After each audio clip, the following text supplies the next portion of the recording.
Good morning students.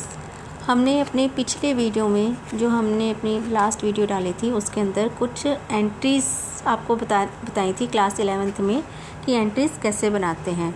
वो जो entries थी हमारी गोल्डन रूल्स पे आधारित थी, जिनके लिए हमें गोल्डन रूल्स पता होने चाहिए और आपको काफ़ी सारी हमने एंट्रीज़ करवाई भी थी। तो आपको वो गोल्डन रूल्स याद ही होंगे। यदि याद नहीं है तो हमारी पिछली वीडियो से देख करके आप उनको रिकैप कर लें। हम अब आगे चलते हैं उसकी कुछ स्पेशल एंट्रीज़ पे कि कुछ अलग प्रकार की एंट्रीज़ होती हैं जिनको स्पेशल एंट्रीज़ कहते हैं, उनकी एंट्रीज़ कैसे होंगी। चलिए हम आगे बढ़ाते हैं अपना। देखिए,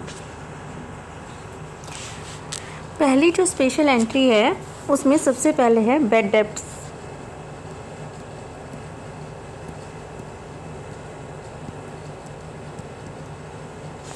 बैड डेब्ट्स रिकवरी।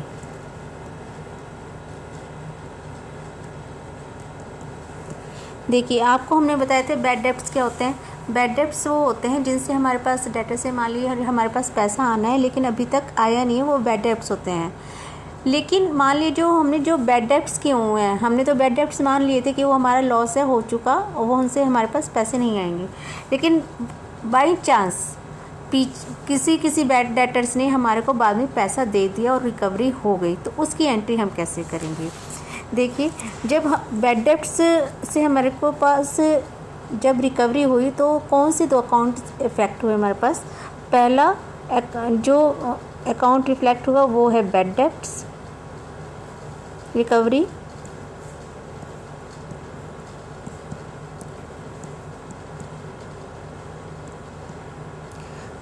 और दूसरा जो रिफ्लेक्ट हुआ वो है कैश, क्योंकि हमारे पास कैश आया इसलिए पहला अकाउंट जो हमारा रिफ्लेक्ट हो रहा है वो कैश है और दूसरा जो है bad debts recovery account reflect हो रहा है। तो इनकी एंट्रीज कैसी, क्योंकि कैश जो आया वो आया है हमारे पास इसलिए कैश अकाउंट डेबिट हो जाएगा और to bad debts recovery account.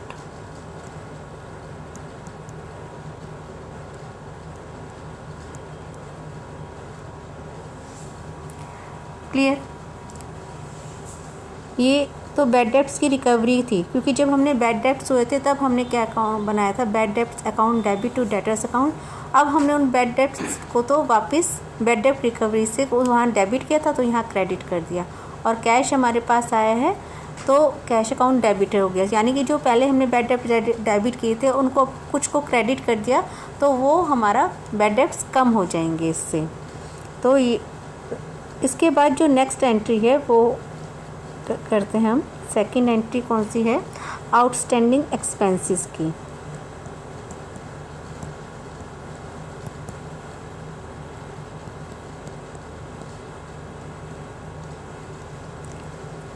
Outstanding expenses आपको जैसे कि पिछले हमने थ्योरी में बताया ही था, वो एक्सपेंसेस होते हैं जो अराइज तो हो गए थे एक्सपेंसेस इस ईयर में हमारे पास, लेकिन हमने उनको अभी तक पे नहीं किया है। तो वो सारे, चाहे वो रेंट भी हो सकता है, सैलरीज भी हो सकती हैं, कुछ और भी ऐसा होता है खर्चे जिनको अभी तक हमने पे नहीं किया, वो सारे हमारे आउटस्टैंडिंग एक्सपेंसेस में आएंगे। मान लीजिए कि हमने एम्प्लॉयज़ को सैलरी देते हैं हर मंथ 1000 की, किसी भी एम्प्लॉय को सैलरी 1000 पर मंथ। साल के लास्ट में 1 मंथ की सैलरी उसकी आउटस्टैंडिंग रह गई, वो भी देनी है हमने, तो उसकी एंट्री हम कैसे करेंगे।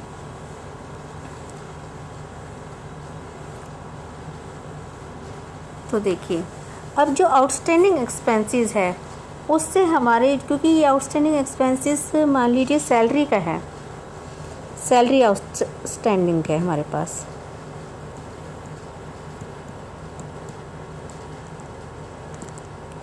₹1000 से।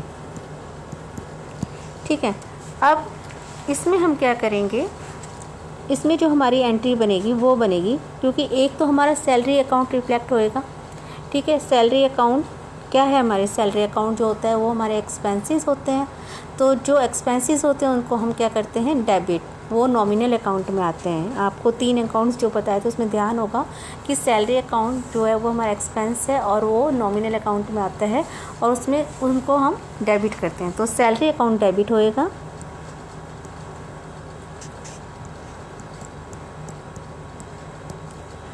2। अब क्रेडिट क्या होगा? Outstanding salary.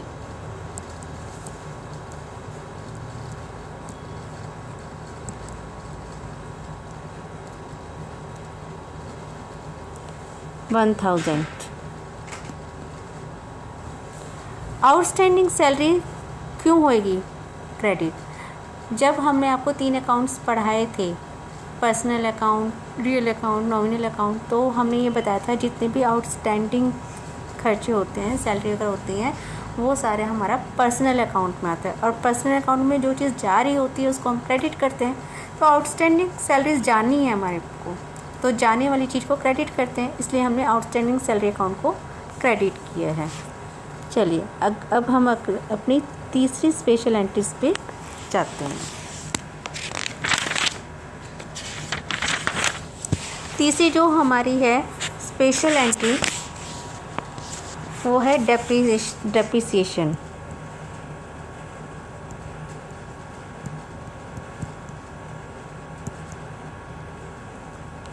डेप्रिसिएशन की एंट्री। डेप्रिसिएशन क्या होता है? कोई भी हमारे पास मशीनरी है, बिल्डिंग है, वो समय के साथ साथ घिसती है, उसकी वैल्यू कम होती है।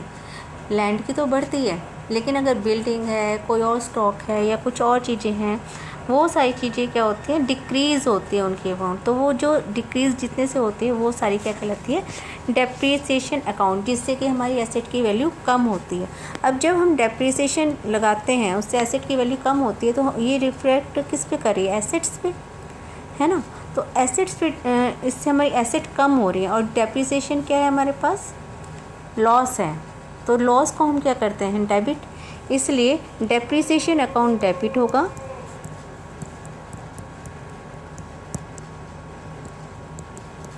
Depreciation account debit to assets हमारे पास कम हो रही हैं, और एसेट्स कौन सा है?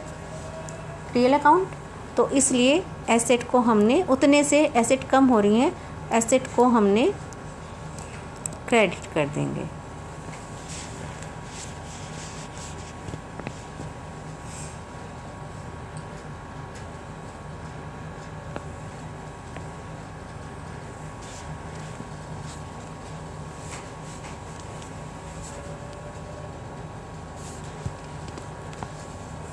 अगली जो हमारी स्पेशल एंट्री है वो है प्रीपेड एक्सपेंसेस।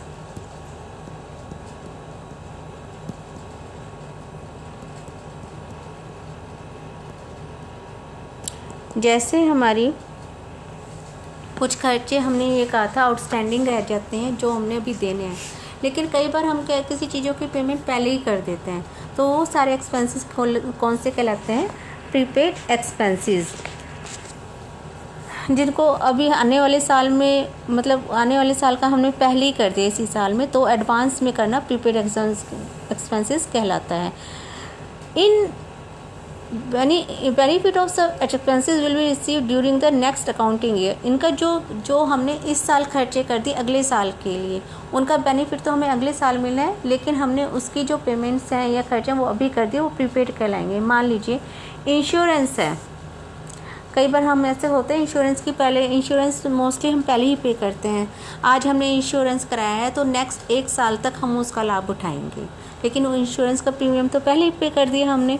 तो इंश्योरेंस प्रीमियम है ना, तो इंश्योरेंस प्रीमियम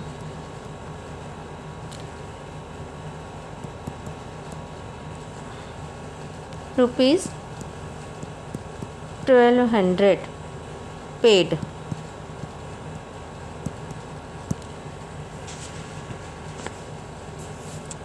एक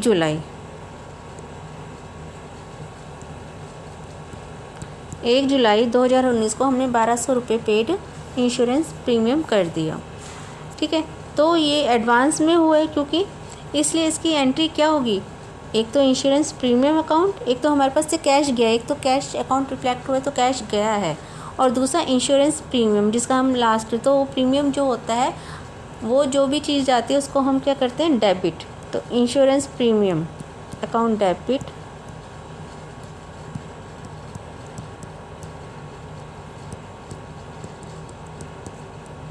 और कैश क्या है? तो टू कैश अकाउंट।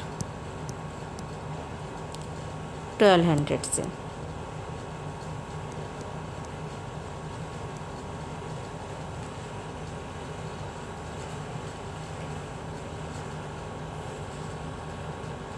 ये तो जिस तारीख को हमने इंश्योरेंस प्रीमियम पे किया है उस तारीख को कर दिया हमने, ठीक है। 1 जुलाई 2019 को हमने ये वाली एंट्री बना दी प्रीमियम की। पर जब हम 31 मार्च 2020 को इंश्योरेंस बुक्स क्लोज़ करेंगे, इंश्योरेंस प्रीमियम जो 3 मंथ्स का, अप्रैल टू जून, वो प्रीपेड कहलाएगा, ठीक है।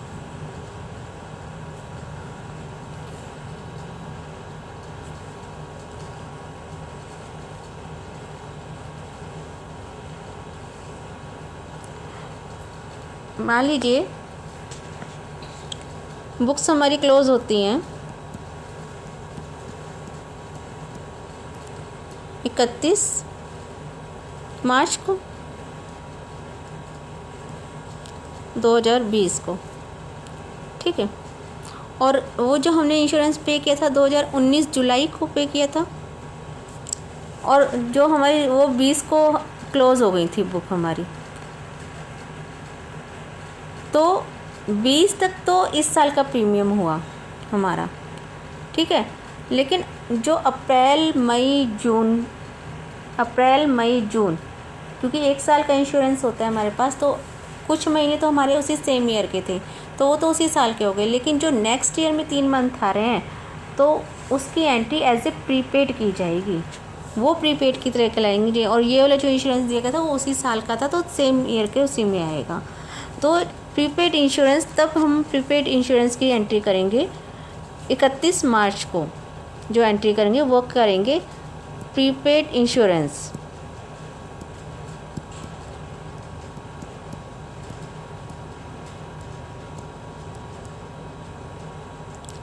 Account debit to insurance premium.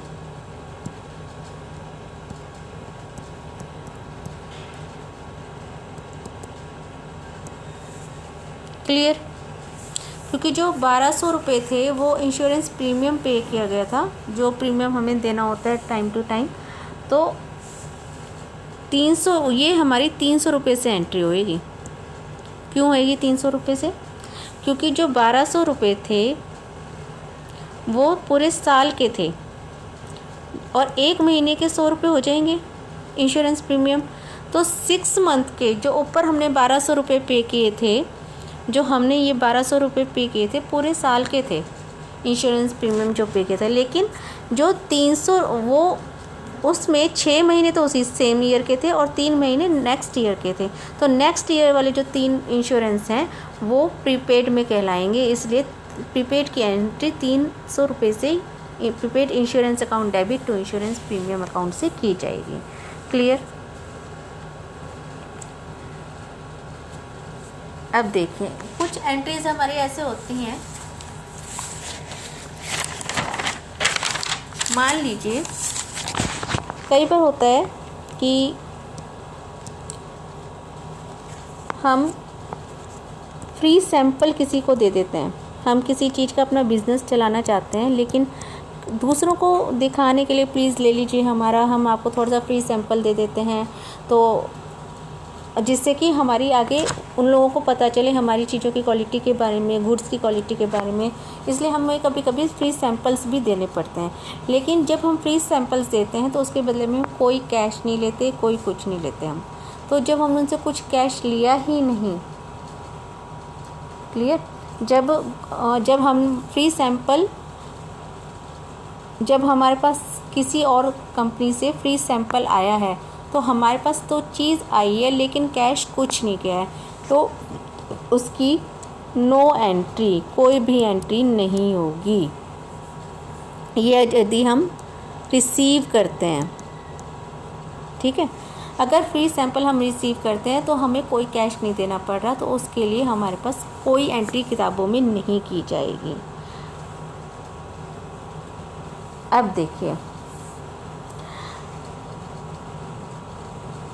अगर मान लीजिए वही जो फ्री सैंपल था वो हमने, अब हमारे पास फ्री सैंपल आया, मान लीजिए किसी भी चीज़ का, पेन्स का फ्री सैंपल आ गया।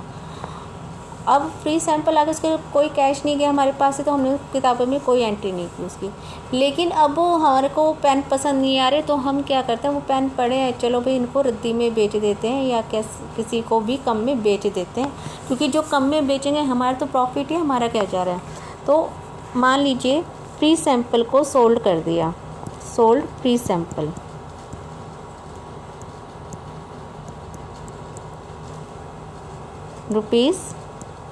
₹5000। उस फ्री सैंपल को हमने 5000 में सेल कर दिया। अब देखिए हमारे पास इसके लिए हमने कुछ दिया तो था नहीं, लेकिन 5000 रुपये हमारे पास कैश आ गया। अब जब कैश आ गया तो कैश आने की एंट्री करेंगे, कैश अकाउंट डेबिट टू। अब ये क्योंकि हमारी इनकम है इसलिए टू इनकम अकाउंट हो जाएगा।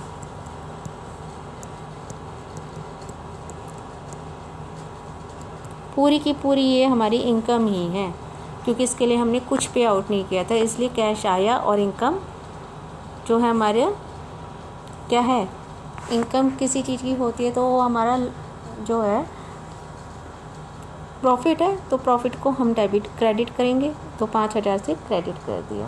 क्लियर। अब ये तो हमें फ्री सैंपल कहीं से मिला था। अब इसी को यदि हम ऐसे करते कि फ्री सैंपल हमने किसी को दिया, अब देखिए गिवन फ्री सैंपल, किसी को हमने फ्री सैंपल अब दिया है वर्थ ₹5000, जिसकी जो कॉस्ट हमें थी वो 5000 रुपीज़ पड़ी थी, पर उसका जो MRP था, मार्केट प्राइस जो हमने उसका रखा था उस वाली चीज़ का, वो 7000 रुपीज़ था। क्लियर। अब की बार फ्री सैंपल हमने दिया है, लिया नहीं है, तो इसकी एंट्रीज कैसे होंगी। अब ये मानिए जब हम किसी को फ्री सैंपल दे रहे हैं तो हमारी इंटेंशन क्या है, अपना लॉस कराना थोड़ी है। वो हम क्यों दे रहे हैं, ताकि उसको हमारी चीज़ पसंद आए, आके वो हमसे डिमांड करे इस चीज़ की। तो एक तरह से ये एडवर्टीज़मेंट होती है। अगर हम किसी को फ्री सैंपल दे रहे हैं तो एडवर्टीज़मेंट के अंतर्गत आएगा। क्लियर। और उसका हमारे पास MRP से कोई मतलब नहीं है, इसको हमने इग्नोर करना है इसमें, क्योंकि एडवर्टाइजमेंट में जो एक्सपेंस है वो हम पोस्ट प्राइस पे लगाते हैं, ना कि MRP पे। तो हमारे पास क्या आएगा, एडवर्टाइजमेंट अकाउंट डेबिट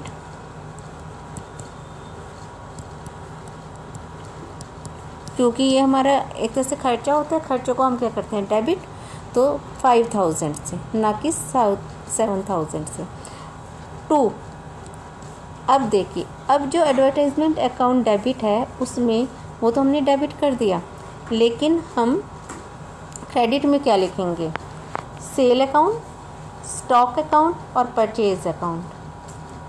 आप बताएंगे सेल अकाउंट को क्रेडिट करें कि सेल हुई है, सेल तो नहीं हुई हमारी, ये सेल थोड़ी, हमने तो फ्री वो दिए थे, तो सेल अकाउंट तो नहीं लिख सकते। तो हम क्या लिखेंगे, purchase account, to purchase account, क्योंकि जो हमने परचेज़ किया था वो हमारे पास जो स्टॉक है वो 5000 से कम हो गया, तो परचेजेस हमारे कम हो गए, तो इसलिए हम परचेज अकाउंट को क्रेडिट करेंगे, ना कि सेल्स अकाउंट को, क्योंकि हमने सेल नहीं करी थी। क्लियर। अब जो अगली एंट्री है वो है थेफ्ट। थेफ्ट होना, चोरी होना। मान लीजिए कोई भी जो एम्प्लॉई है कंपनी का, उसने ₹2000 थेफ्ट, चोरी हो गए, चोरी कर ली उसने, उसके बाद नौकरी छोड़ दी। अब वो हमारा लॉस है, तो लॉस अकाउंट में क्या करेंगे, थेफ्ट जो लॉस है, इसलिए थेफ्ट अकाउंट को डेबिट करेंगे। टू कैश हमारे पास से चला गया, तो टू कैश अकाउंट 2000 रुपीज़ से। क्लियर।